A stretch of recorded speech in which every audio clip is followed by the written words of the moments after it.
Bonjour, avant de commencer la vidéo, je tiens à prévenir que ceux qui n'ont pas vu l'anime mais au moins lu le manga risquent d'être spoilés. Bonne vidéo.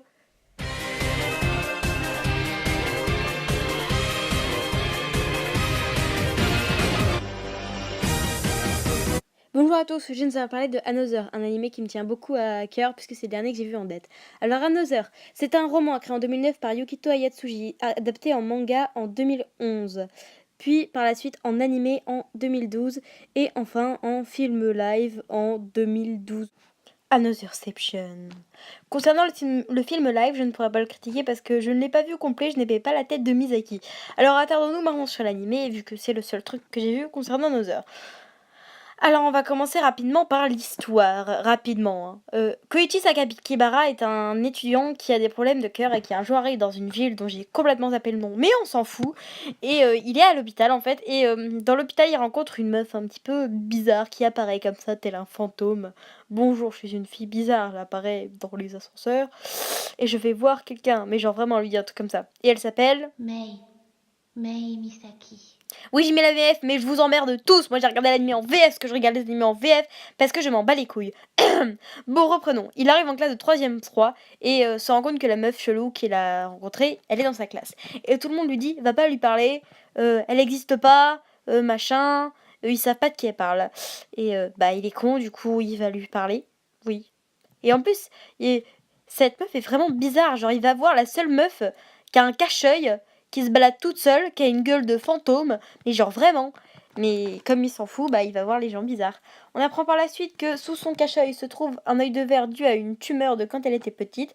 On apprend aussi qu'elle vit dans un endroit glauque rempli de poupées que sa mère fabrique. Laissez tomber. Faut pas chercher la logique de cet animé, c'est glauque. Ça fait peur, putain, moi j'ai ça dans ma chambre, je ne dors plus, tuez-moi, regardez leur tête. Puis il y a une poupée qui leur ressemble aussi. Mais j'ai oublié d'en parler, mais on s'en fout en fait, parce qu'elle sert à rien dans l'histoire. Alors Mei dit aussi à Koichi que leur classe, la 3ème 3, a été victime il y a plusieurs dizaines d'années, je crois, je sais plus exactement combien, d'un tragique événement. En effet, une élève est morte et quand elle est morte, en fait, tout le monde l'aimait bien, du coup ils ont fait genre que cette élève était encore vivante. Mais petit problème, sur la photo de classe, l'élève est apparue. Depuis, il y a une malédiction. Et des gens meurent. Tout le temps. De morts chelous. De morts très très chelous. La première morte d'ailleurs est la déléguée de classe. D'ailleurs depuis je n'achète plus de parapluie comme celui-ci. Attention âme sensible. Voilà, oui, cette fille n'a pas eu de chance dans sa vie. Et devinez qui est à côté? Monsieur Koichi. Et attention, c'est pas fini. La deuxième mort qui est aussi très choquante, la meuf meurt dans son ascenseur. Devinez avec qui elle était au téléphone? Attention, Monsieur Koichi. Et puis il y a le suicide de leur prof principal aussi, particulièrement choquant. Attendez, ce mec est bizarre. Il s'est suicidé devant ses élèves. Donc tout le monde dit c'est la faute de Koichi, du coup il l'ignore et se rend compte que Misaki, contrairement à ce qu'il croyait, n'est pas un fantôme, mais qu'elle est ignorée, parce qu'il faut un ignorer pour que la malédiction ne prenne pas lieu. On apprend aussi que la malédiction a commencé 1 mois plus tôt, et que la première mort était en fait la sœur jumelle de Misaki, qui n'a pas eu de chance, parce qu'en fait elle s'est d'abord au parc d'attractions. Oui, parce qu'avec Misaki et une sœur jumelle, elles sont disparues à l'enfance. D'abord, il y a un oiseau qui s'est écrasé contre la vitre de la grande roue. Ouais, déjà, ça commence bien. Mais en fait, elle n'est pas morte comme ça, contrairement à ce que tout le monde pourrait le croire. Oui, il faut avoir vu l'OAV pour comprendre. Mais en fait, voilà, quoi. Elle n'est pas morte comme ça, contrairement à ce que tout le monde croyait. Une mort bien gore, ça aurait été cool. Mais non, ils ont fallu qu'il fasse plus dans la douceur. En effet, d'abord, elle s'est cassée la gueule. Du coup, sur le coup, il lui fallu un petit temps de réaction. Oh, ma soeur s'est cassée la gueule. Ah ouais. Ensuite, sa sœur va à l'hôpital.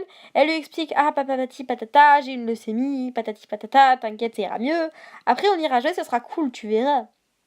Mais bon, elle a pas eu autant de chance que ça, parce que dans la nuit,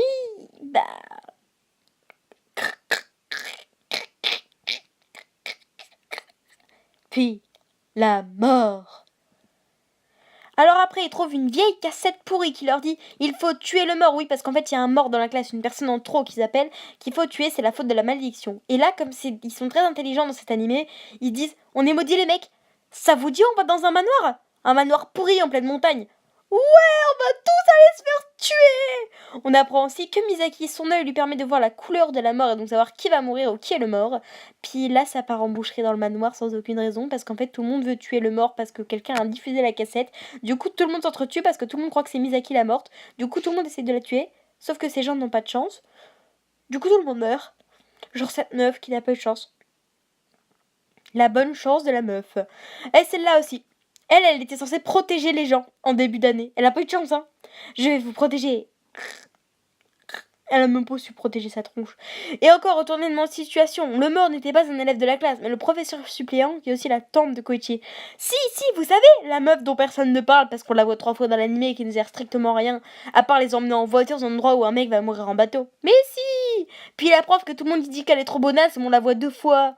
Mais si, vous voyez pas. Oh, vous l'avez déjà oublié, c'est ça. Ah, mais tout le monde l'oublie. Puis elle disparaît sur les photos parce qu'elle était morte, du coup elle n'a jamais existé. Puis tout le monde est content, puis voilà. Puis après on a une magnifique scène post-générique où ils se disent tiens, on nous a bien fait chier pour trouver la réponse, bah on va bien les faire chier aussi. Comme ça ils vont prendre 3 ans et demi à trouver la bonne réponse. Parlons maintenant des personnages, du moins les 2 principaux. Koichi Sakakibara, il a autant de relief que cette feuille de papier. C'est-à-dire aucun relief. Sérieux, il ne sert à rien. Quand il arrive, tout le monde dit c'est le fouteur de merde, alors qu'il a rien foutu. Il sert à rien. Il sait même pas protéger Misaki. C'est elle qui se protège toute seule. Ah non, même pas. Je sais même plus en fait. Je l'oublie tellement il sert à rien. Puis mais Misaki, elle est bizarre. En fait, il faut croire que c'est un fantôme, alors qu'elle n'est pas du tout. Du coup, ça fait bizarre parce qu'en fait, elle sert à quelque chose. Hein. Ça se voit sur sa gueule qu'elle sait quelque chose, mais elle la ferme quand même. Passons maintenant à ce que je n'ai pas aimé dans l'animé. Malgré que tout le monde aime bien, moi le sang, je trouvais qu'il y avait trop de reflets, ça m'énervait. Puis la voix de Misaki aussi. Mei veut dire crier, comme dans Kyumei ou encore Imei. C'est horrible. Alors ce que j'ai aimé, la fin, qui était un petit peu surprenante, tout en restant dans l'esprit un peu du manga. Parce que, enfin, c'est... Personne s'y attendait, quoi. C'est une meuf qu'on a vue 3 fois dans l'animé en mode YOLO swag, je sers à rien, j'ai mal à la tête, mais genre vraiment. Puis les morts aussi, que j'ai trouvé glauque et du coup ça me faisait rigoler. Même si c'est pas dans le but, j'aimais bien. Oui, je suis bizarre. Puis la musique aussi. Oh putain, la bande son.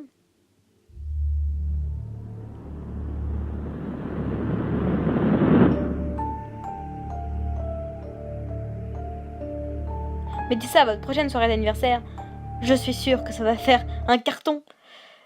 Ouais, sinon j'ai bien aimé aussi l'ambiance glauque sans faire peur parce que je suis très sensible aux trucs qui font peur et que moi quand j'ai peur je ne dors pas. Mais je dors pas du tout. Mais j'ai bien aimé du coup l'ambiance un peu glauque d'Another avec les poupées un peu fantômes et tout. Un petit peu classe.